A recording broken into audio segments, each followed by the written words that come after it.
Optical instruments की working को समझने के लिए ह्यूमन आई के बारे में हमें दो चीज़ें अच्छे से समझनी है। पहली चीज़ जो लास्ट क्लास में हमने डिस्कस किया था कि ह्यूमन आई की डिस्टेंस के टर्म्स में लिमिटेशन है। किसी भी पोजीशन को पर रखे हुए ऑब्जेक्ट को ह्यूमन आई नहीं विजुलाइज कर सकता है। ऑब्जेक्ट की इमेज रेटिना पर बनाने के लिए, ठीक है, सबसे लीस्ट स्ट्रेन्ड कंडीशन में हमारी आई लेंसेज रहती हैं। आई लेंस का मतलब है कॉन्वेक्स लेंस, और कॉन्वेक्स लेंस की के लिए ऑब्जेक्ट इमेज कैसे फॉर्म होती है ये तुम्हें अच्छे से पता है, ठीक है। तो माइनस इन्फिनिटी से फोकस के बीच में हम ऑब्जेक्ट को रखते हैं तो रियल इमेज बनती है, फोकस से प्लस इन्फिनिटी के बीच में बनती है, ठीक है। ऑब्जेक्ट को हम फोकस के पास नहीं ला सकते, ठीक है, तो रेटिना पे इमेज बनी नहीं पाएगी, ब्लड इमेज बनेगी। एनीवे, तो अगर ऑब्जेक्ट को हम इन्फिनिटी पर रखते हैं, ठीक है, ऑब्जेक्ट को इस तरह से इन्फिनिटी पर रखते हैं, ठीक है, तो जो ह्यूमन आई है वो लीस्ट स्ट्रेन्ड कंडीशन में है, ठीक है। और इस टाइम में आईज बिल्कुल आसानी से रेटिना पर लाइट रेस को कन्वर्ज कर पाती है और बिल्कुल शार्प इमेज रेटिना पर फॉर्म हो पाती है, और ये कहलाता है नॉर्मल विजन, ठीक है। हमारी जो आईज है वो नॉर्मल विजन मोड में,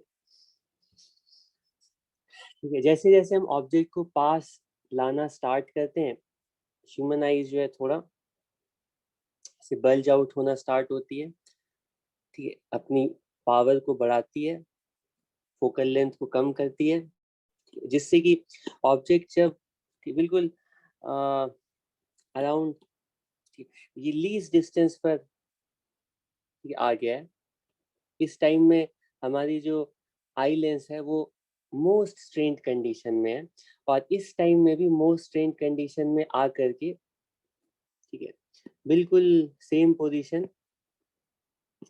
रेटिना पर आई लेंस इमेज अभी भी शार्प इमेज बना लेती, ठीक है। ऑब्जेक्ट को हम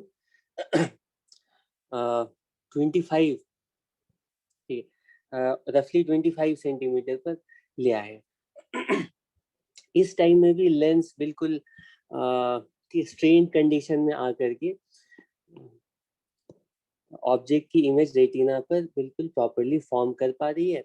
और ये लास्ट पोजीशन, इसके आगे अगर ऑब्जेक्ट को ले जाएंगे तो और ज़्यादा ह्यूमन आई अपनी कैपेसिटी को नहीं बढ़ा सकती, और ज़्यादा बल्ज आउट करके अपनी फोकल लेंथ को कम नहीं कर सकती है, इससे ज़्यादा स्ट्रेन कंडीशन में आईज नहीं आ सकती हैं। तो इसके आगे अगर ऑब्जेक्ट को लाएंगे तो हम ऑब्जेक्ट को विजुलाइज ही नहीं कर पाएंगे, ठीक है। ऑब्जेक्ट को देखने के लिए एटलीस्ट ऑब्जेक्ट को लीस्ट डिस्टेंस तक होना पड़ेगा, या लीस्ट डिस्टेंस या उससे पीछे होना पड़ेगा।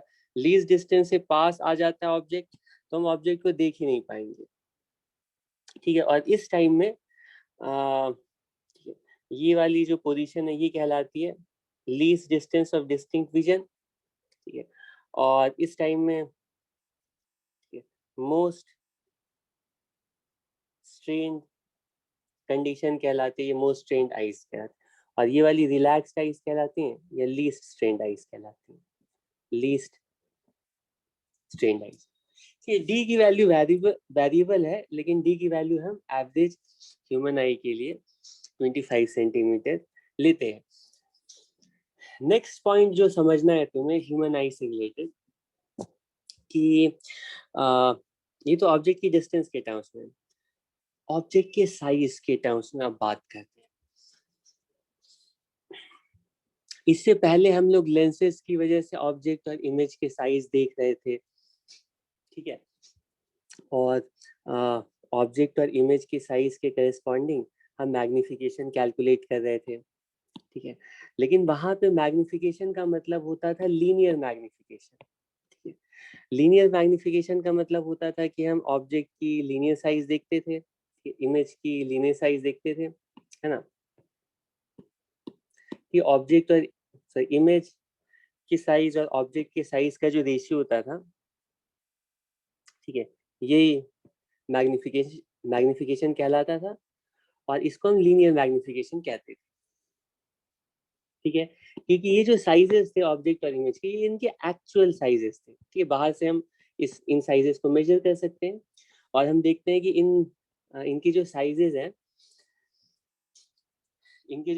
हैं, वो कितने टाइम्स, कितने फैक्टर से इंक्रीज हो रहे हैं, डिक्रीज कर रहे हैं। ठीक है, उसी के अकॉर्डिंग हम मैग्निफिकेशन डिफाइन करते थे लेंस की। ठीक है, लेकिन ह्यूमन आई किसी भी ऑब्जेक्ट की साइज को कैसे परसीव करती है? ऑब्वियसली ह्यूमन आई भी कंप्लीटली एक कॉन्वेक्स लेंस ही है, तो कॉन्वेक्स लेंस होने के बाद ह्यूमन आई उस ऑब्जेक्ट की साइज को परसीव कैसे करती है? तो वो समझना मुश्किल नहीं है, क्योंकि ये ह्यूमन आई है। ये पॉइंट इंपॉर्टेंट है। डिस्टेंस वाला पॉइंट हो गया, अब साइज वाला पॉइंट कंसीडर। यही दोनों चीजें अगर अच्छे समझ में आ गई, तो फिर सारे ऑप्टिकल इंस्ट्रूमेंट्स आसानी से समझ में आ जाएंगे। इस बार मैं ह्यूमन मतलब आई लेंस को बना रहा हूँ। ठीक है, आई लेंस जो और कुछ नहीं, कॉन्वेक्स लेंस है। इसके सामने मान लो लीस्ट डिस्टेंस से दूर, क्योंकि लीस्ट डिस्टेंस के पास अगर ऑब्जेक्ट को रखेंगे तो इसकी शार्प इमेज तो रेटिना पे बन ही नहीं पाएगी। ठीक है, लीस्ट डिस्टेंस से दूर कहीं पर ऑब्जेक्ट को, एक्सटेंडेड ऑब्जेक्ट को रखते हैं। ठीक है, दूर कहीं पर यहाँ पर रख देते हैं, इसको बहुत ज्यादा दूर अभी रखते हैं, मान लो यहाँ पर रखते हैं। ठीक है, इसका रेटिना भी यहाँ पे बना देते हैं, ये मान लो रेटिना है। ठीक है, तो ये जो आई लेंस है, ये अपने आप को एडजस्ट करेगा, अपनी फोकल लेंथ को एडजस्ट करेगा इस तरह से कि finally eye lens image retina पर ही फॉर्म करेगा। ठीक है, इमेज रेटिना पर ही फॉर्म करेगा। तो इसकी जो इमेज बनेगी, इसकी जो इमेज बनेगी वो कुछ इस तरह से बनेगी। ठीक है, मान लो फोकल लेंथ को एडजस्ट करने के बाद ये शेप है आई लेंस की। ठीक है, जो लेंस की शेप मैंने ड्रॉ की है, यही एक्चुअल शेप है आई लेंस की, अपने आप को एडजस्ट करने के बाद।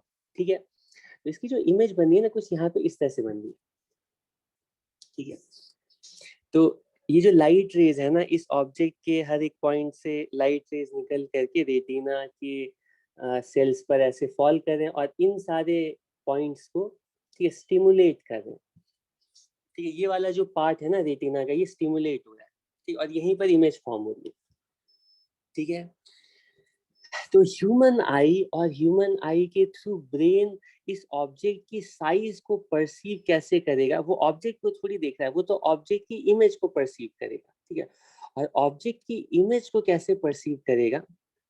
ठीक है, वो इस पार्ट को परसीव करेगा।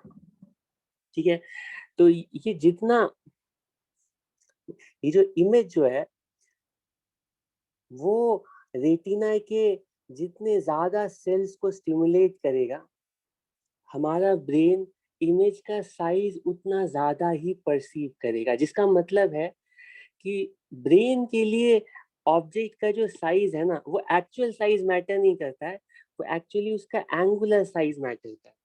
ये एंगल कितना ज्यादा है, क्योंकि ये एंगल जितना ज्यादा होगा, ये वाला जो एंगल है, ये वाला एंगल जितना ज्यादा होगा, उतना ही ज्यादा हमारा ब्रेन ऑब्जेक्ट की साइज को परसीव करेगा। ये वाला पॉइंट पहले अच्छे से समझो, क्योंकि ये एंगल जितना ज्यादा हो, उतना ज्यादा रेटिना का पार्ट, ठीक है, स्टिमुलेट होगा, और ब्रेन उतना ही ज्यादा साइज समझेगा। ठीक, ये वाला एंगल मतलब कि ये वाला एंगल, ठीक है, ये एंगल, इसका मतलब है कि आईज के लिए एक्चुअल मतलब आईज के लिए लीनियर साइज इंपॉर्टेंट नहीं है, आईज के लिए एंगुलर साइज मैटर करता है। ठीक, एंगुलर साइज जितना ज्यादा होगा, तो ये एंगुलर साइज मतलब ये ऑब्जेक्ट आईज पे एंगल कितना बना रहा है, ये एंगल जितना ज्यादा होगा हम उस ऑब्जेक्ट की साइज को उतना ही ज्यादा परसीव करेंगे। ठीक है, तो ये जैसे ये ऑब्जेक्ट धीरे धीरे पास आता है ना, तो इसका जो एंगुलर साइज है ना, इसका जो एंगुलर साइज है तुम्हें लगेगा, हालांकि इस ऑब्जेक्ट का एक्चुअल साइज तो चेंज नहीं कर रहा है, लेकिन अगर इस ऑब्जेक्ट को तुम धीरे धीरे पास लाते हो, इस ऑब्जेक्ट को धीरे धीरे पास लाते हो, ठीक है, मान लो यहाँ पर ले आते हो, यहाँ पर ले आते हो, लेकिन लीस्ट डिस्टेंस से आगे नहीं ला सकते, वरना तो दिखना ही बंद हो जाएगा, क्योंकि लीस्ट डिस्टेंस को फोकस ही नहीं कर पाएगा ये। अरे क्या हो रहा है, ठीक है, हमारा जो लेंस है तो लीस्ट डिस्टेंस को फोकस ही नहीं कर पाएगा। ठीक है, तो जैसे जैसे ऑब्जेक्ट पास आता जाएगा, ठीक है, उसका एंगुलर साइज इंक्रीज करता जाएगा, और आई, ह्यूमन आई मतलब हमारी आई लेंस उस ऑब्जेक्ट के साइज को ना उतना ही ज्यादा परसीव करेंगी। तो इस टाइम में जो एंगुलर साइज है वो ज्यादा है। ठीक है, तो आईज को ऐसा लगेगा कि ऑब्जेक्ट का जो साइज है ज्यादा है। तो तुम्हारे सामने कोई भी ऑब्जेक्ट है ना, उसको दूर रखो वो छोटी दिखेगी, पास लाओगे वो बड़ी दिखेगी, और उसको देखना उतना आसान होगा, क्योंकि वो उतना ही ज्यादा सेल्स को स्टिमुलेट कर रहे होंगे। सिंपल है, मतलब हो सकता है कि तुमसे बहुत दूर एक बड़ा ऐसे पेड़ हो, ठीक है, और वो तुम्हें छोटा दिख रहा हो, यहाँ पे मान लो तुम खड़े हो, ठीक है, और तुम्हारे पास कोई छोटा सा या कोई बहुत बड़ा पहाड़ हो, वो छोटा दिखेगा, और पास में एक छोटा सा पेड़ हो, वो बड़ा दिखेगा। या तुम्हारे हाथ में कोई ऐसे करके, तुम ऐसे करके एक ऐसे स्टिक होल्ड करते हो, स्टिक का साइज हो सकता है ज्यादा लगे तुम्हें compare to the size of the tree. ठीक है, वो डिपेंड करता है कि ये तुम्हारे आंखों पे ये एंगल कितना बना रहा है। अगर ये पेड़ ज्यादा एंगल बना रहा होगा तो तुम्हें पेड़ का साइज ज्यादा दिखेगा। ये ये स्टिक अगर ज्यादा एंगल बना रहा होगा तो तुम्हें स्टिक का साइज ज्यादा दिखेगा। ठीक है, ये पॉइंट भी क्लियर है। तो हमारी आईज के लिए एंगुलर साइज मैटर करता है। जिसका एंगुलर साइज ज्यादा होगा मतलब वो ऑब्जेक्ट आईज पर जितना ज्यादा एंगल फॉर्म कर रही होंगी उतना ही ज्यादा हम उस ऑब्जेक्ट का साइज परसीव करेंगे। ठीक है, लेकिन लिमिटेशन है, जैसे डिस्टेंस की लिमिटेशन है उसी तरह से ऑब्जेक्ट्स की एंगुलर साइज की भी लिमिटेशन है। हम किसी भी एंगुलर साइज की ऑब्जेक्ट को नहीं देख सकते हैं, उसके लिए लिमिटेशन है, आईज की कैपेसिटी है। कोई भी दो पॉइंट्स, ठीक है, हम इसको बोलते हैं angular resolution of I eye lens. उन दो पॉइंट्स के बीच में, या इस तरह से बोल सकते हैं, कोई ऑब्जेक्ट है, ठीक, उसका एक मिनिमम एंगुलर साइज होना चाहिए। ठीक है, ऑब्जेक्ट का साइज, मान लो इस ऑब्जेक्ट को ना, ठीक है, हम किसी फिक्स डिस्टेंस पर रखते हैं, कुछ भी डिस्टेंस है 100 सेंटीमीटर, ठीक है, लीस्ट डिस्टेंस से ज्यादा होना चाहिए, और उस ऑब्जेक्ट का कुछ भी साइज है, ठीक है, ठीक है? तो ये आंखों पे कुछ एंगल बना रहा होगा, और एंगल के अकॉर्डिंग हम इस ऑब्जेक्ट का साइज परसीव कर रहे होंगे। ठीक है, कोई प्रॉब्लम नहीं है यहाँ पर। अब जैसे जैसे हम इस ऑब्जेक्ट का साइज मान लो छोटा करते जाते हैं, ठीक है, छोटा करते जाते हैं, तो जैसे जैसे छोटा करते जाएंगे ना तो इसका एंगुलर साइज कम होता जाएगा। ठीक है, ठीक है, तो हम इसको ना छोटे ऑब्जेक्ट की तरह इसका जो साइज है हम और छोटा परसीव करेंगे, लेकिन कितना छोटा होगा तो हम इसको देख पाएंगे। ठीक है, एक मिनिमम एंगुलर साइज होनी चाहिए। तो आईज की लिमिटेशन है कि अगर किसी दो पॉइंट्स के बीच में एंगुलर साइज 1 मिनट से कम होता है, ठीक है, तो ह्यूमन आईज उन दोनों पॉइंट्स को अलग अलग नहीं देख सकती, इन दोनों को एक ही पॉइंट की तरह ह्यूमन आई परसीव करेगी। ठीक है, मतलब ऑब्जेक्ट को देख पाने के लिए उसका जो एंगुलर साइज है ना 1 मिनट से ज्यादा होना चाहिए। 1 मिनट का मतलब है 1/60 डिग्री। ठीक है, तो पता चलता है कि जैसे डिस्टेंस की लिमिटेशन है वैसे साइज की भी लिमिटेशन है। इन्फिनिटी से लीस्ट डिस्टेंस के बीच में कोई भी ऐसा ऑब्जेक्ट जिसकी एंगुलर साइज 1 मिनट से ज्यादा है उसको ह्यूमन आईज किसी तरह से देख लेंगी। अगर वो ऑब्जेक्ट बहुत दूर है, ठीक है, तो वो आसानी से देखेंगी। उसका एंगुलर साइज अगर 1 मिनट से बहुत ज्यादा है, आसानी से देखेंगी। अगर एंगुलर साइज 1 मिनट के पास आ रहा है तो थोड़ी डिफिकल्टी के साथ दिखेगी, लेकिन ह्यूमन आई उसको रिजॉल्व कर लेगी, देख पाएगी। और रिजोल्यूशन वगैरह हम वेव ऑप्टिक्स में पढ़ेंगे, वो बात का टॉपिक है। लेकिन अभी के लिए बस इतना जानना जरूरी है कि उसका एंगुलर साइज मैटर करता है और 1 मिनट से ज्यादा होना चाहिए। और अगर वो ऑब्जेक्ट लीस्ट डिस्टेंस तक आ गया है तब भी ह्यूमन आई किसी तरह से मोस्ट स्ट्रेन कंडीशन में आकर के उसको विजुलाइज कर लेगी, ठीक है। लेकिन मतलब एंगुलर साइज 1 मिनट के पास आ गया है, ठीक है, और उसकी डिस्टेंस लीस्ट डिस्टेंस तक आ गई है, तब तक ह्यूमन आई केपेबल है ऑब्जेक्ट को विजुलाइज करने के लिए।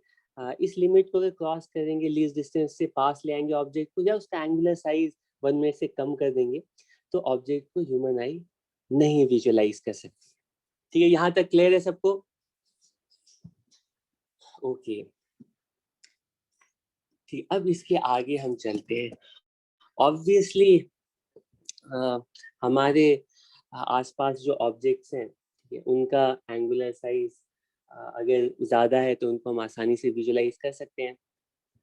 लेकिन बहुत सारे ऐसे ऑब्जेक्ट्स होते हैं जिनका एंगुलर साइज, ठीक है, तुम बोलोगे बहुत छोटा ऑब्जेक्ट है, उसको हम नहीं देख पा रहे हैं। तो तुम अगर नहीं देख पा रहे हो, मान लो ऑब्जेक्ट का साइज एंगुलर साइज 1 मिनट से कम हो गया है, तो कोई प्रॉब्लम नहीं, उसको तुम पास ले आओ ना। अगर तुम पास लाओगे, अगर तुम उस ऑब्जेक्ट को पास लाओगे तो उस ऑब्जेक्ट का एंगुलर साइज बढ़ जाएगा। और आईज उन उस ऑब्जेक्ट को, ये मान लो यहाँ पे लीस्ट डिस्टेंस है, ये वाला जो पॉइंट है ना, ये लीस्ट डिस्टेंस है, ठीक है, यहाँ से यहाँ तक, ठीक है। तो हमारा जो ऑब्जेक्ट है, मान लो एक ऐसे ऑब्जेक्ट ले लेते हैं, ठीक है, ये हमारा ऑब्जेक्ट है। मान लो ये बहुत कम एंगुलर साइज बना रहा है, ठीक, 1 मिनट से कम हो गया, छोटा ऑब्जेक्ट है हमारा, ठीक है। तो इसको पास ले आओ, ठीक है, पास लाओगे तो इसका एंगुलर साइज बढ़ जाएगा। और अब तुम्हें जैसे ही एंगुलर साइज 1 मिनट से ज्यादा होगा, तुम इस ऑब्जेक्ट को विजुलाइज कर पाओगे। तो बहुत सारे ठीक है, कई नोटबुक्स होते हैं उसका साइज बहुत कम होता है, तो उनके लेटर्स का, तो उसको तुम थोड़ा दूर पाते हो, पास ला करके उसको देख पाते हो, है ना, एंगुलर साइज का दिख जाता है। लेकिन कुछ ऑब्जेक्ट्स इतने छोटे हैं कि उनको हम पास लाते हैं, जैसे कि हमारे आसपास जो पैथोजेंस हैं, बैक्टीरिया है, वायरस है, उनका साइज बहुत ही कम है, उनको हम पास लाते हैं। और बैक्टीरिया अगर बिल्कुल लीस्ट डिस्टेंस तक भी आ जाए ना, तो उनका जो एंगुलर साइज है, ऑब्वियसली उसका एंगुलर साइज 1 मिनट से ज्यादा हो ही जाएगा अगर तुम उसको बिल्कुल पास ले आओ तो, ठीक है। लेकिन जैसे लीस्ट डिस्टेंस के पास लाएंगे तब तो हम ऑब्जेक्ट को विजुलाइज ही नहीं कर पाएंगे ना, उसको रेटिना पर फोकस ही नहीं कर पाएंगे। तो ऐसे ऑब्जेक्ट्स जैसे बैक्टीरिया, वायरस है, उनको लीस्ट डिस्टेंस पर भी लाते हैं, तब भी उनका एंगुलर साइज 1 मिनट से कम रह जाता है, कि वो इतने छोटे हैं कि उनका साइज लीस्ट डिस्टेंस पर आने के बाद भी एंगुलर साइज 1 मिनट से कम है, ठीक है। अगर ये एंगल 1 मिनट से कम है तो ह्यूमन आई उन ऑब्जेक्ट्स को विजुलाइज नहीं कर सकती, और यहीं पे हमें ऑप्टिकल इंस्ट्रूमेंट्स, ऑप्टिकल एड्स की जरूरत पड़ती है ऐसे छोटे ऑब्जेक्ट्स को विजुलाइज करने के लिए, ठीक है। ऐसे ऐसे इंस्ट्रूमेंट्स जिसको यूज करके हम, ठीक है, स्मॉलर ऑब्जेक्ट्स को विजुलाइज कर सकते हैं, ठीक है, वो कहलाते हैं माइक्रोस्कोप, ठीक है, कि जिनका एंगुलर साइज 1 मिनट से कम होता है लीस्ट डिस्टेंस पर लाने के बाद, ठीक है, उनको विजुलाइज करने के लिए हम इंस्ट्रूमेंट यूज करते हैं, उसको बोलते हैं माइक्रोस्कोप,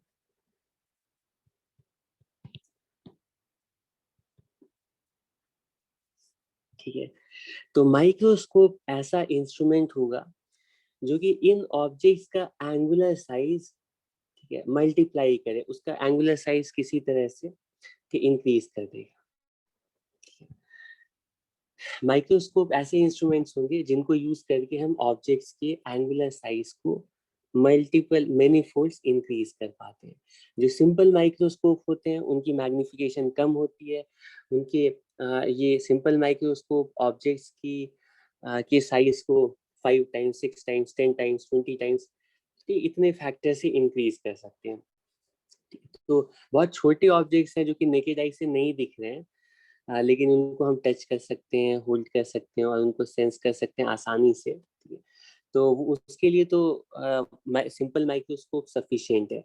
लेकिन बहुत छोटे ऑब्जेक्ट्स जो होते हैं, जैसे कि सेल्स का साइज, सेल्स को तुम्हें विजुअलाइज करना है, ठीक है, तो उनको मैग्नीफाई के लिए उनको विजुअलाइज करने के लिए हमें मैग्निफिकेशन 100 के ऑर्डर की चाहिए, 100, 150, 200 इस ऑर्डर की चाहिए होती है। तो सिंपल माइक्रोस्कोप यूज करके हम उतने ज़्यादा हाई ऑर्डर की मैग्निफिकेशन नहीं प्रोड्यूस कर पाते। उसके लिए हमें कंपाउंड माइक्रोस्कोप यूज करना पड़ता है। और सिंपल माइक्रोस्कोप का मतलब उसमें एक लेंस यूज करते हैं, और कंपाउंड माइक्रोस्कोप का मतलब है, नाम से ही समझ में आ रहा है, उसमें 2 लेंस यूज करेंगे। ठीक है, तो स्मॉल ऑब्जेक्ट्स को विजुअलाइज करने के लिए, ठीक है, हम यूज करने जा रहे हैं सिंपल माइक्रोस्कोप। और तुम्हें अश्योर करता हूँ कि अगर तुमने सिंपल माइक्रोस्कोप का प्रिंसिपल, ठीक है, वर्किंग, कंस्ट्रक्शन ये अच्छे से समझ लिया, तो फिर बाकी सारे इंस्ट्रूमेंट्स ना इनडायरेक्टली सिंपल माइक्रोस्कोप को ही यूज करते हैं। सिंपल माइक्रोस्कोप को समझना सबसे इंपॉर्टेंट है। सिंपल माइक्रोस्कोप समझ में आ गया तो बाकी सारे इंस्ट्रूमेंट्स बिल्कुल आसानी से समझ में आ जाएंगे। ठीक है, और अच्छी बात यह है कि सिंपल माइक्रोस्कोप नाम की तरह बिल्कुल सिंपल है समझ। ठीक है, बहुत आसानी से समझ में आ जाएगा, बस थोड़ा अटेंशन देने की जरूरत है। ठीक है, तो सिंपल माइक्रोस्कोप हम कैसे यूज करते हैं? अभी सिंपल माइक्रोस्कोप पर आते हैं, क्योंकि सिंपल माइक्रोस्कोप और कुछ नहीं, एक सिंपल कॉन्वेक्स लेंस है। तुम देखोगे कि एक सिंपल कॉन्वेक्स लेंस को यूज करके हम डिजायर्ड मैग्निफिकेशन प्रोड्यूस कर पाते हैं। ठीक है, हम ऑब्जेक्ट के साइज को, एंगुलर साइज को इम्प्रूव कर पाते हैं यूजिंग सिंगल कॉन्वेक्स लेंस। एक कॉन्वेक्स लेंस चाहिए, बस तुम्हारा काम हो गया। उसको यूज करके तुम किसी भी ऑब्जेक्ट का साइज बढ़ा सकते हो। कि कैसे बढ़ाते हो कि वो समझना है। तो सिंपल माइक्रोस्कोप को समझने से पहले तुम्हें मैं कॉन्वेक्स लेंस के लिए याद दिला दूं कि कॉन्वेक्स लेंस के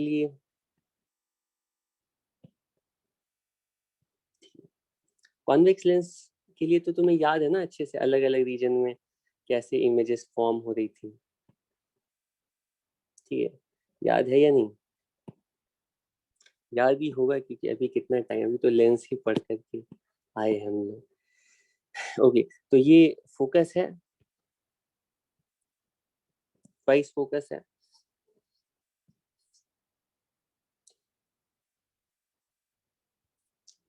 अब इस लेंस को हम सिंपल माइक्रोस्कोप की तरह कैसे यूज करते हैं वो तो बाद का डिस्कशन है, लेकिन मैं तुम्हें ऐसे कॉन्वेक्स लेंस के बारे में पूछता हूँ कि अगर हमें ऑब्जेक्ट का साइज, मतलब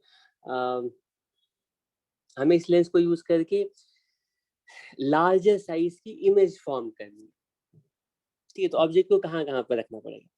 ऐसे सिंपल क्वेश्चन है। तो ऑब्वियसली तुम्हारा आंसर होगा कि अगर ऑब्जेक्ट को -∞ से 2f के बीच में रखते हैं तो ऑब्जेक्ट बड़ी होती है, इमेज छोटी होती है। तो ये वाला रीजन तो यूजलेस है।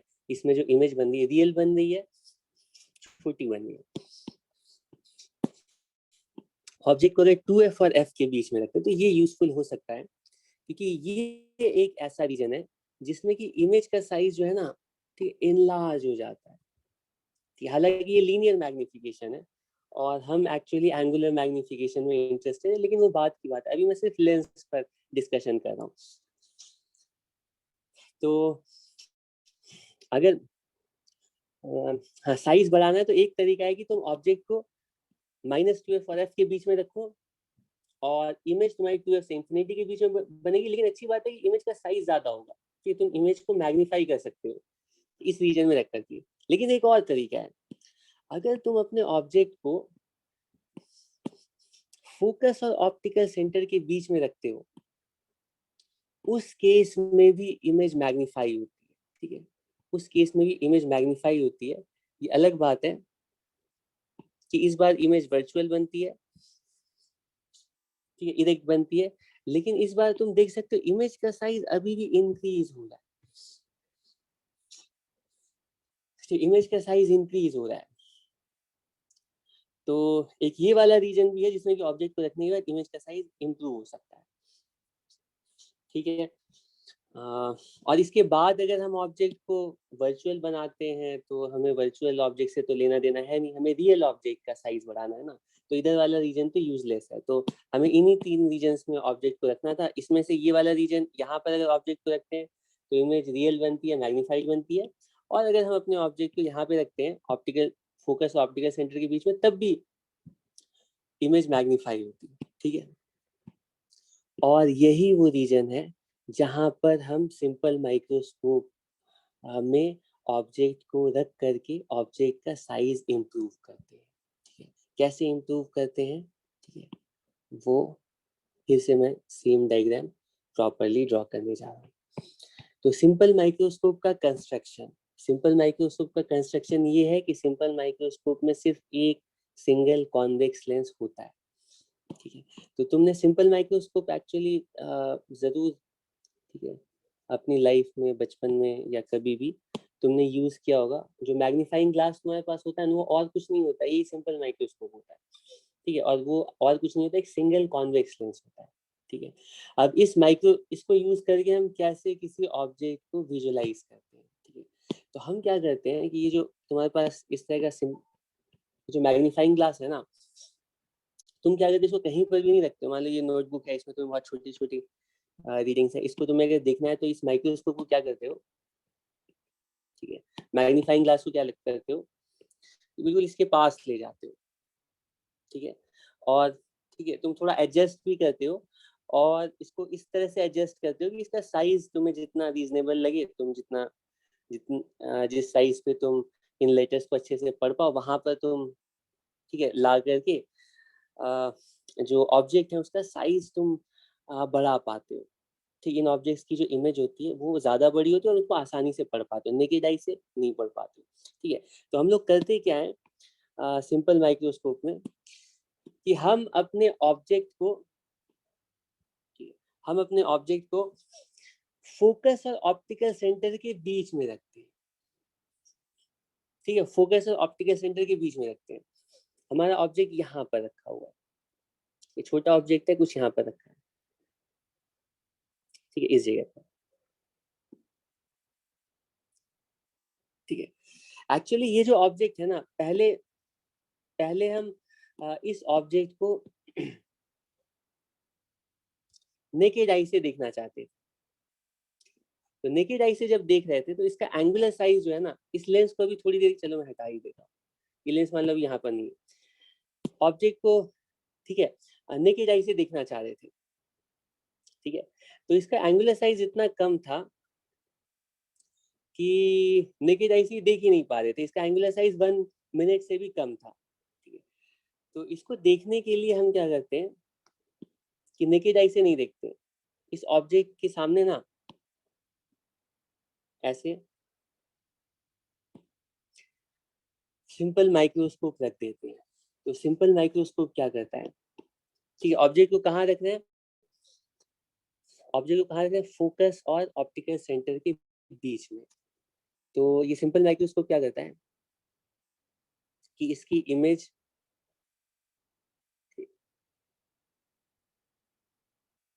इस तरह से इसकी इमेज,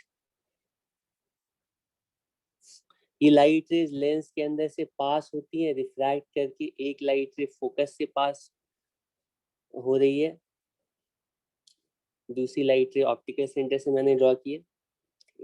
इफेक्टिवली यहाँ पे बहुत सारी लाइट रेज है जो लेंस से पास होकर के कि इस तरह से रिफ्रैक्ट हो रही है, ये सारी लाइट रेज अपीयर हो रही है ऐसे ऑब्जर्वर को जो कि ऑब्जेक्ट को लेंस की दूसरी साइड से देख रहा है, उसे ऐसा लग रहा है कि जो लाइट रे है एक्चुअली कुछ यहाँ से आ रही है।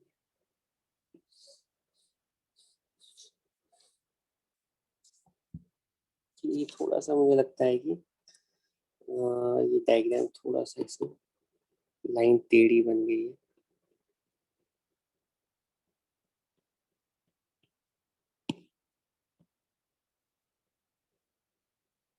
ठीक है,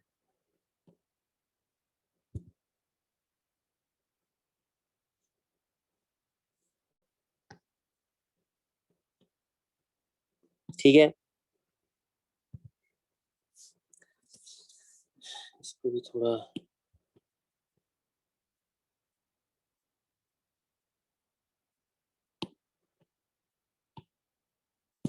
ठीक है। तो ये डायग्राम है।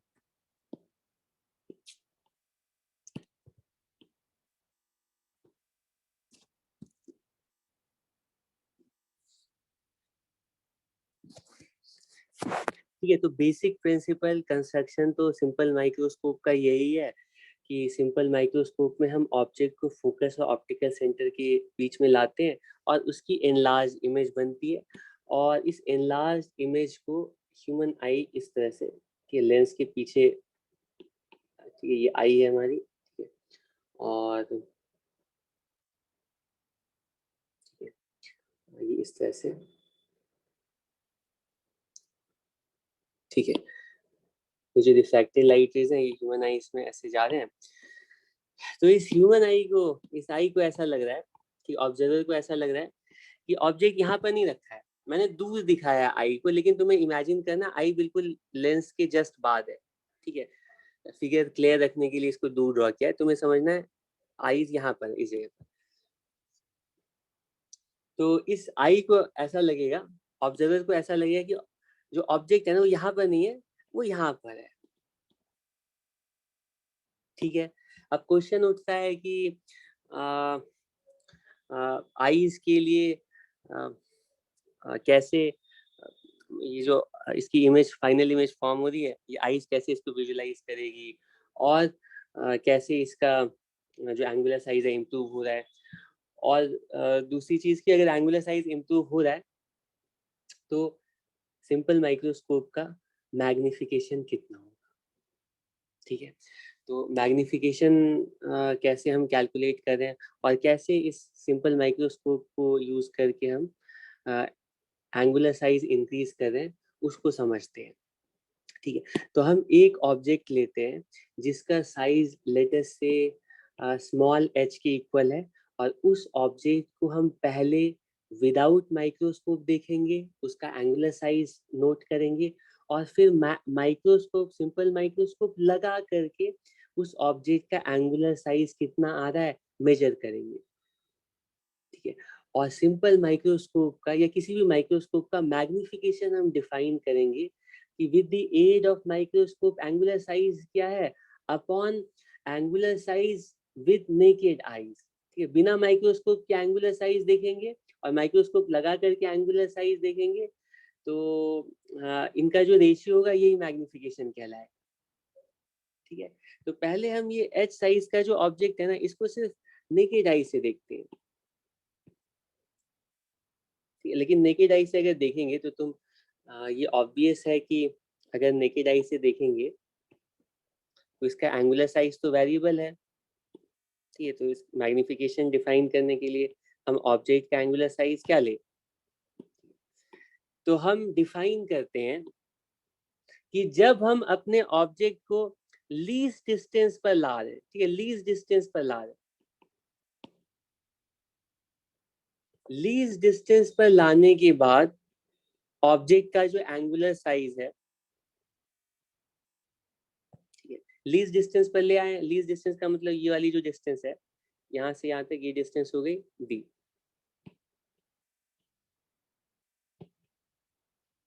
ठीक है, और इस ऑब्जेक्ट का जो अपना साइज है उसको मान लेते हैं h। ठीक है, थोड़ा पेशेंस रखो, सब कुछ समझ में आ जाएगा। थोड़ा बहुत तो आइडिया हो गया कि क्या करना है। अब मैं तुम्हें ये दिखाना चाहता हूँ कि एक्चुअली हम जिस ऑब्जेक्ट को नेकेड आई से नहीं देख पा रहे थे उसको हम माइक्रोस्कोप लगा करके देख सकते हैं। ठीक, कैसे देख सकते हैं समझो। तो लेटेस्ट से जब उस ऑब्जेक्ट को लीस्ट डिस्टेंस पर ला रहे हैं तो उस टाइम में ऑब्जेक्ट का जो एंगुलर साइज है उसको हम बोल रहे हैं थीटा ओ, थीटा नॉट। तो थीटा नॉट की वैल्यू क्या होगी? ऑब्जेक्ट का साइज बहुत ही स्मॉल है, ठीक है, और ऑब्वियसली लीस्ट डिस्टेंस पर आने के बाद नेकेड आई से हम इसको नहीं देख पा रहे होंगे ना, तो ये एच की वैल्यू बहुत कम है, थीटा नॉट की वैल्यू एक्चुअली 1 आर्क मिनट से भी कम होगी। तो थीटा नॉट की जो वैल्यू होगी वो हम डायरेक्टली लिख सकते हैं, वो एच अपॉन डी के इक्वल होगी, कोई प्रॉब्लम नहीं है इसमें। तो हम माइक्रोस्कोप की मैग्निफिकेशन, देखो ये वाला जो ऑब्जेक्ट है ना, इसको अगर दूर रखेंगे तब तो इसका एंगुलर साइज और भी कम होगा। तो हम डिफाइन कैसे करेंगे मैग्निफिकेशन?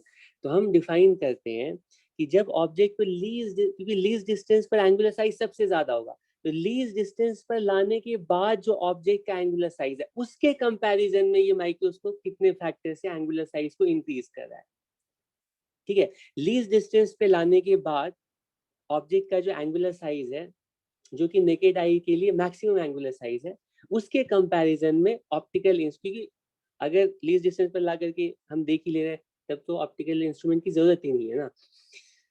लीस्ट डिस्टेंस पर लाने के बाद जो एंगुलर साइज है उसके कंपैरिजन में ऑप्टिकल इंस्ट्रूमेंट को यूज करके हम एंगुलर साइज कितना इंप्रूव कर पाते, ठीक है। तो ठीक है, तो पहले लीस्ट डिस्टेंस पर एंगुलर साइज निकाल लिया।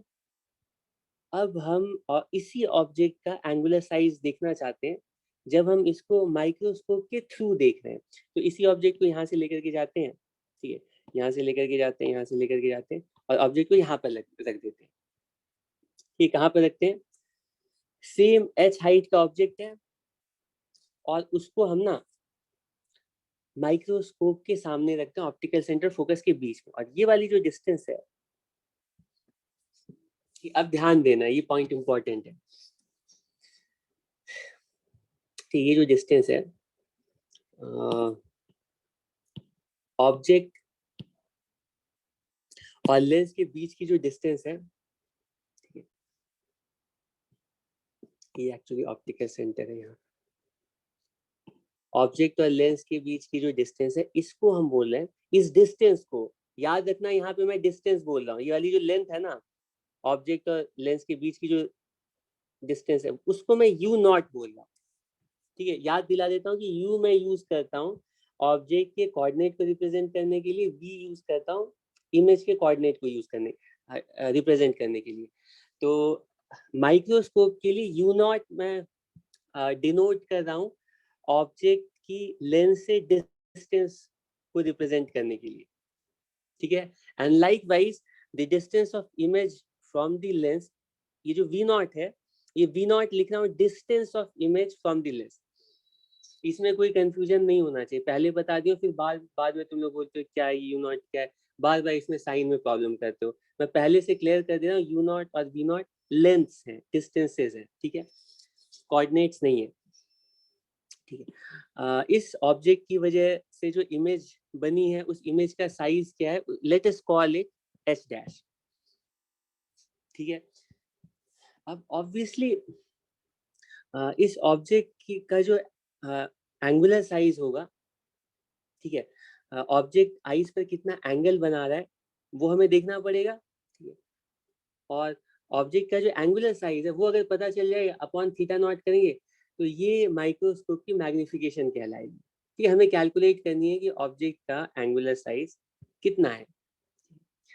तो ऑब्वियसली तुम यहाँ पर देख सकते हो ये बहुत narrow beam of light rays है, ठीक है। और ऑब्जेक्ट का एंगुलर साइज अगर तुम यहाँ पर देखोगे तो वो और कुछ नहीं है, ये वाला एंगल है, ये एंगल है थीटा आई, इसको चेक करो, ठीक है। हमारी आई यहाँ पे आई है, ठीक है, तो लेंस पे जितना एंगल है उतना ही आईज पे एंगल है। तो आईज के लिए ऑब्जेक्ट का जो एंगुलर साइज होगा वो थीटा आई के इक्वल, ठीक है। अगर थीटा आई की वैल्यू हम कैलकुलेट कर लेते हैं तो फिर हम थीटा आई अपॉन थीटा नॉट से इस माइक्रोस्कोप का मैग्निफिकेशन भी कैलकुलेट कर सकते हैं, ठीक है। तो थीटा आई की वैल्यू कितनी होगी?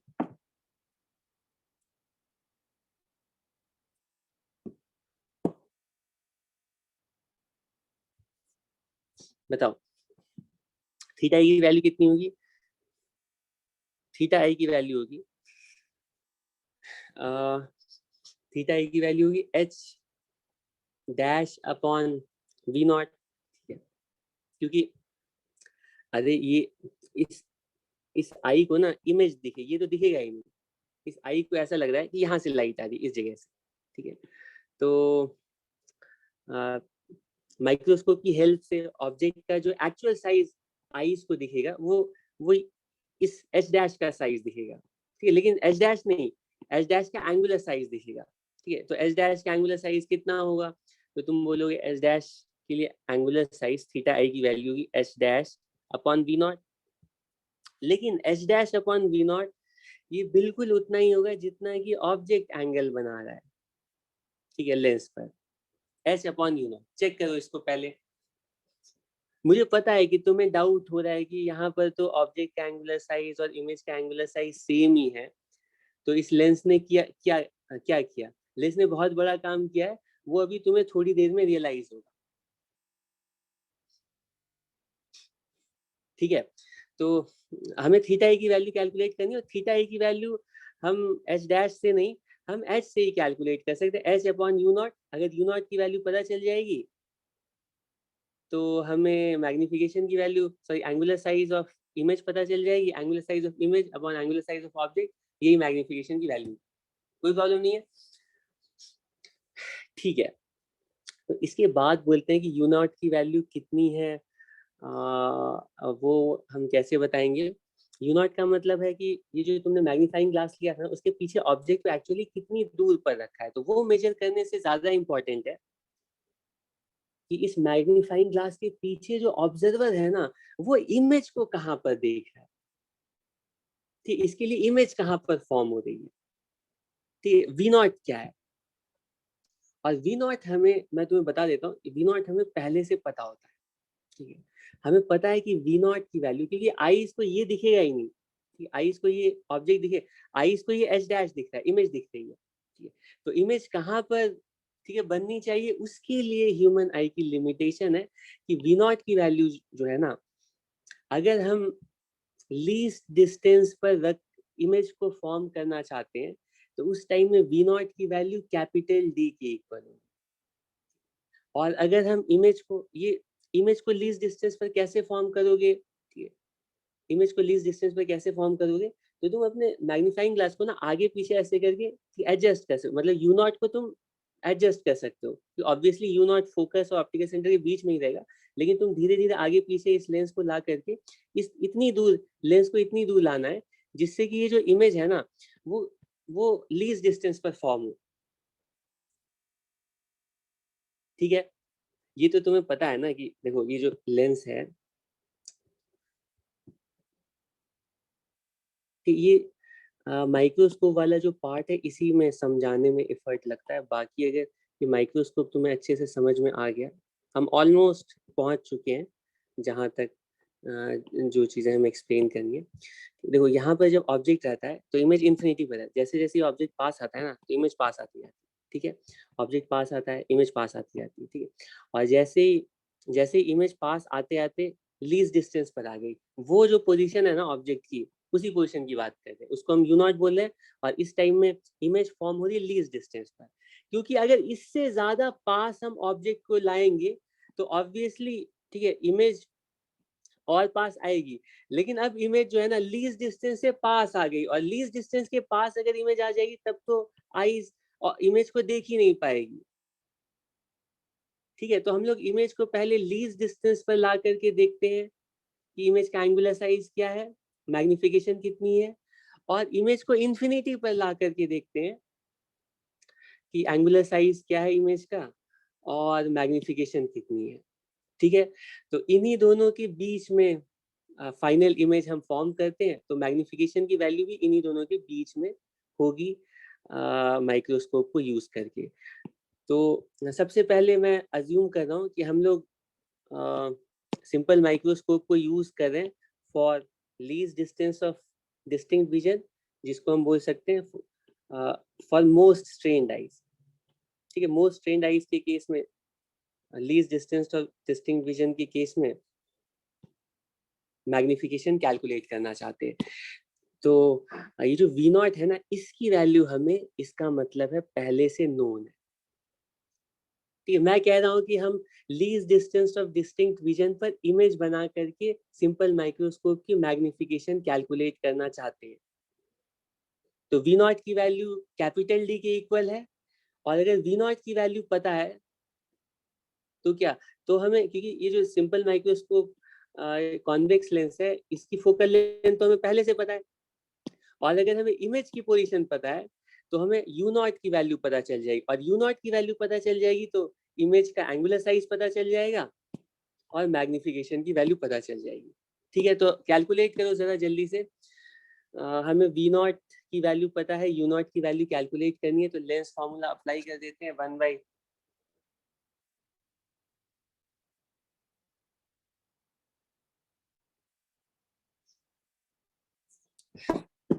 हाँ, लेंस फार्मूला अप्लाई करते हैं। हम लिखेंगे लेंस फार्मूला अप्लाई करके 1 अपॉन इमेज का कोऑर्डिनेट विच इज, अब यहाँ पे इसको पॉजिटिव एक्स एक्सिस में मान लेता हूँ, और अब लेंस फार्मूला अप्लाई कर रहा हूँ, माइनस कैपिटल डी, चेक करना, 1 by V minus 1 by U. तो ऑब्जेक्ट का जो कोऑर्डिनेट है that is minus U nought. ठीक है, इक्वल, ये पहली बार थी ये रिजल्ट्स में निकाल लूँ, थोड़ा मैं केयरफुल हूँ, आसानी से मैं धीरे धीरे स्टेप्स आगे लिख रहा हूँ। ये लिखेंगे 1 अपॉन, ठीक है, एफ, इसको ऐसा करते हैं कि एफ ओ लिख दूं, हालांकि तुम्हारे ऑब्जेक्टिव आई पीस इसमें कंफ्यूजन होगा, क्या करूं इसके लिए, क्या सिंबल यूज करना चाहिए, एफ रहने दूं, क्योंकि मैं एफ यूज कर रहा हूँ इसकी फोकल लेंथ के लिए। फोकल लेंथ हालांकि पॉजिटिव ही होगी तो उसमें कोई कंफ्यूजन नहीं आएगा, ठीक है, लेकिन मैं चाहता हूँ कि फोकल लेंथ और कोऑर्डिनेट को तुम डिस्टिंग्विश करो। हम जो लेंस फॉर्मूला लिखते हैं उसमें यहाँ पे फोकस का कोऑर्डिनेट लिखते हैं, और उसकी वैल्यू यहाँ पे प्लस एफ नॉट आएगी। एफ नॉट इसलिए यूज नहीं करना चाहता हूँ कि आगे इसमें ना एफ नॉट किसी और चीज के लिए यूज करेंगे, तो एफ रहने देते हैं, कोई प्रॉब्लम नहीं है। ठीक है, यहाँ पे तुम्हें पता होना चाहिए कि यू नॉट जो है ऑब्जेक्ट डिस्टेंस है, वी नॉट जो है इमेज डिस्टेंस है, एफ जो है फोकल लेंथ है, फोकल लेंथ ऑफ लेंस। हाँ, तो इससे तुम्हें एक स्टेप में 1 बाई यू नॉट की वैल्यू पता चल जाएगी। 1 बाई यू नॉट की वैल्यू आ गई है 1 by D plus 1 by F, check करो। तो एंगुलर साइज ऑफ इमेज की वैल्यू आ गई है 1 by D plus 1 by F. कब, किस केस में, जब हम इमेज को सिंपल माइक्रोस्कोप यूज करके जब हम इमेज को लीस्ट डिस्टेंस पर फॉर्म कर रहे हैं, तो उस टाइम में सेम ऑब्जेक्ट का, ये जो एस हाइट का ऑब्जेक्ट था, उस सेम ऑब्जेक्ट की एंगुलर एंगुलर साइज होगी, ये इसको ऐसे लिखेंगे ना, थीटा आई की वैल्यू होगी एच अपॉन यू नॉट, और ये वैल्यू होगी H times 1 upon U nought की वैल्यू कितनी आ रही है 1 बाई डी, ठीक है, प्लस, या इसको ऐसे भी रहने दो,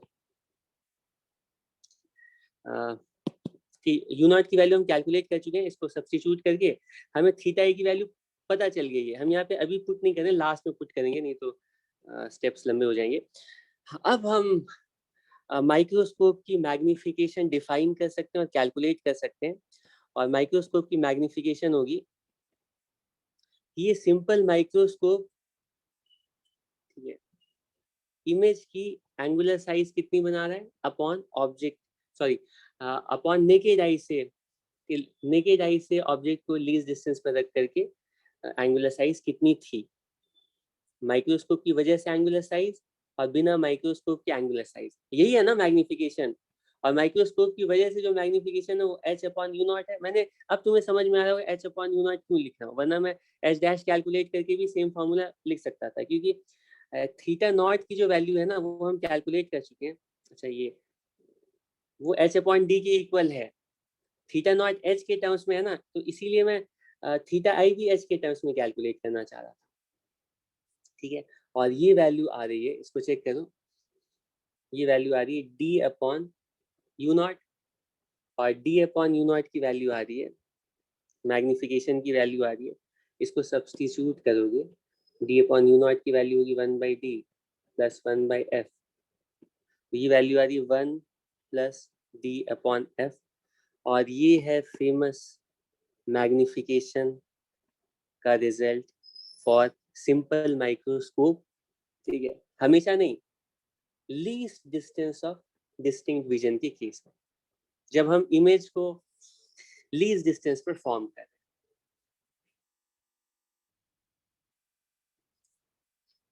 ठीक है, पहले यहाँ तक कोई कंफ्यूजन है, कुछ भी पूछना है तो पूछ लो। अब मैं नॉर्मल विजन के लिए मैग्निफिकेशन निकालूंगा, और थोड़ा सा तुम पेशेंस रखो, थोड़े बहुत यहाँ पे कंफ्यूजन डाउट्स रहेंगे, जब तक कि मैं सिंपल माइक्रोस्कोप अभी कंप्लीट नहीं कर लूँ। 5 मिनट और मुझे तुम्हें देना होगा। यहाँ तक कोई प्रॉब्लम है तो बताओ। इतना सब लोग अग्री करते हो कि सिंपल माइक्रोस्कोप की जो मैग्निफिकेशन है least distance of distinct vision में, वो 1 प्लस डी अपॉन एफ के इक्वल होगी। ठीक है, डी क्या है, लीस्ट डिस्टेंस, और एफ क्या है, इस माइक्रोस्कोप की फोकल लेंथ। तो फोकल लेंथ की वैल्यू पता है, डी की वैल्यू पता है, तो तुम्हें मैग्निफिकेशन की वैल्यू पता है। ठीक है, मतलब कि अगर मान लो हम ऐसा कॉन्वेक्स लेंस यूज करते हैं जिसकी फोकल लेंथ मान लो 5 सेंटीमीटर, ये मान लो एफ की वैल्यू 5 सेंटीमीटर है, और लीस्ट डिस्टेंस की वैल्यू कितनी है, 25 सेंटीमीटर एवरेज वैल्यू। तो ऐसा लेंस जिसकी फोकल लेंथ 5 सेंटीमीटर है, लीस्ट डिस्टेंस के लिए उसकी मैग्निफिकेशन कितनी होगी पता है, 25/5, 6 के इक्वल। मतलब वो इमेज का जो साइज है ना 6 टाइम्स इंक्रीज कर देगा। ठीक है, कब, तब 6 टाइम्स तब होगी जब तुम लीस्ट डिस्टेंस पर इमेज को फॉर्म कर। ठीक है, यहाँ तक कोई प्रॉब्लम नहीं है कि कोई प्रॉब्लम है तो बताओ, मैं आगे चलने जाऊंगा, क्योंकि आगे जैसे चलूंगा, आगे जैसे जाऊंगा, तो अगर अभी कोई कंफ्यूजन रहेगा तो वो बाद में प्रॉब्लम करेगा। अभी तो यहाँ तक तो कोई प्रॉब्लम नहीं है ना। ठीक है, अब इसके आगे चलते हैं, और इस बार हम बोलते हैं कि सेम लेंस को हम यूज करके मैग्निफिकेशन कैलकुलेट करना चाहते हैं। जब जब इमेज फॉर्म हो रही है इन्फिनिटी पर, यानी नॉर्मल विजन के लिए हम मैग्निफिकेशन कैलकुलेट करना चाहते हैं।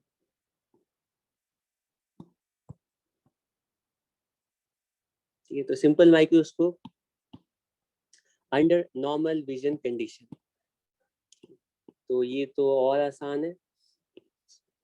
यहाँ पर हमारा फोकस है, यहाँ पे हमारा 2f है, लाइकवाइज इधर f है, इधर 2f है। ऑब्जेक्ट को हम फोकस पर ले आते हैं।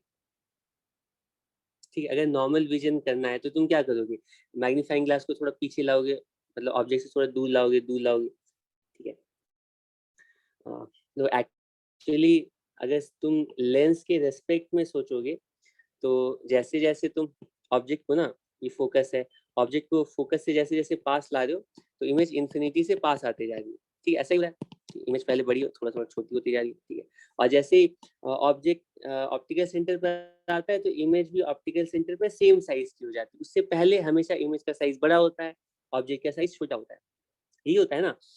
तो लीस्ट डिस्टेंस पर, जैसे इमेज लीस्ट डिस्टेंस पर आती है, तो ऑब्जेक्ट कुछ यहाँ पर आ गई। ठीक है, ठीक है, और जैसे जैसे ऑब्जेक्ट ध्यान दोगे, जैसे जैसे ऑब्जेक्ट फोकस की तरफ जा रही होती है, तो इमेज जो है ना इन्फिनिटी, लीस्ट डिस्टेंस से इन्फिनिटी तक जा रही होती है। ठीक है, तो ये वाला जो स्टेप है ना लीस्ट डिस्टेंस से इन्फिनिटी जाने का, तो अगर हम ऑब्जेक्ट के रेस्पेक्ट में सोचेंगे, तो ऑब्जेक्ट रुका हुआ है, हम लेंस को ना थोड़ा दूर ला रहे हैं ऑब्जेक्ट से, जैसे जैसे थोड़ा दूर लाएंगे, तो इनके बीच की डिस्टेंस जो है, पहले ऑब्जेक्ट फोकस और ऑप्टिकल सेंटर के बीच में था। अब जैसे जैसे लेंस को हम, ठीक है, ऑब्जेक्ट से थोड़ा दूर करेंगे तो धीरे धीरे ऑब्जेक्ट फोकस के पास आएगा, और जैसे ही ऑब्जेक्ट फोकस पर पहुंचेगा इमेज इन्फिनिटी पर चली जाएगी। ठीक है, और इस टाइम में बोलेंगे हमारी जो आईज है ना, हमारी आई के लिए ये ऑब्जेक्ट इन्फिनिटी पर चली गई, मतलब बहुत दूर चली गई है। मतलब कि अब हमारी जो आईज है वो बिल्कुल लीस्ट स्ट्रेन्ड कंडीशन में होगी। ठीक है, तो इस टाइम में जो इमेज फॉर्म होगी वो कैसे फॉर्म होगी? ठीक है, कुछ यहाँ पर है और ये कुछ इस तरह से है।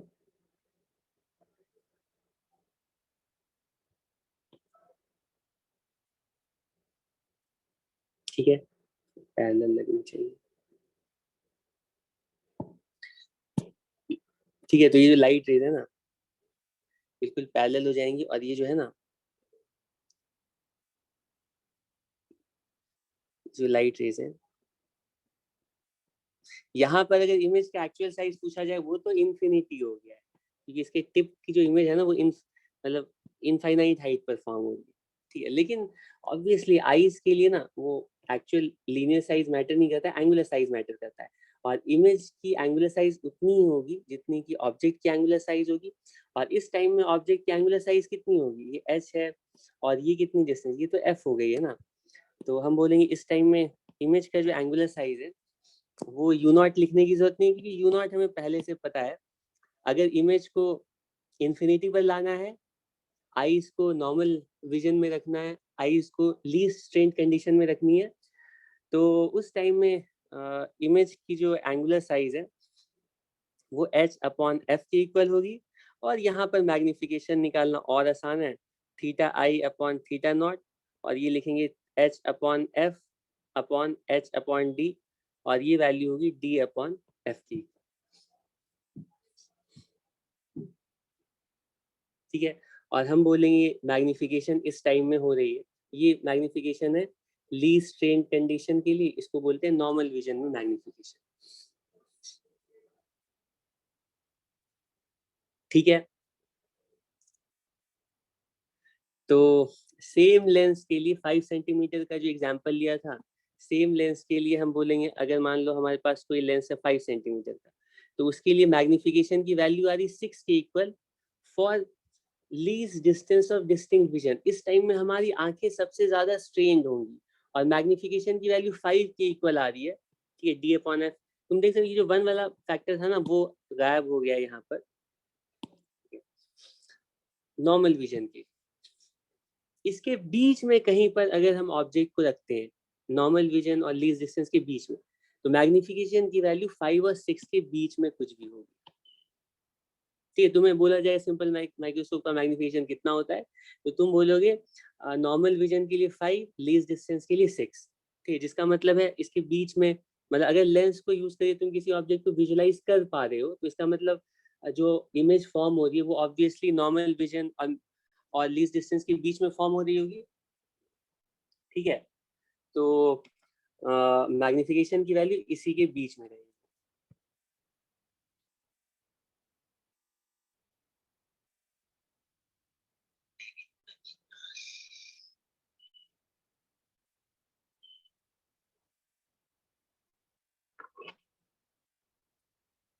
ठीक है, तो अब ये मैं बाकी पॉइंट जो है ना कल डिस्कस करता हूँ, टाइम हो गया। इसको फिर से थोड़ा रिव्यू करूंगा फिर एक्सप्लेन करूंगा। ठीक है, ये ओवर हो गया, इसमें एक पॉइंट बस बताना है, अभी टाइम नहीं है तो मैं बताता हूँ नेक्स्ट क्लास में। ठीक है, थैंक यू।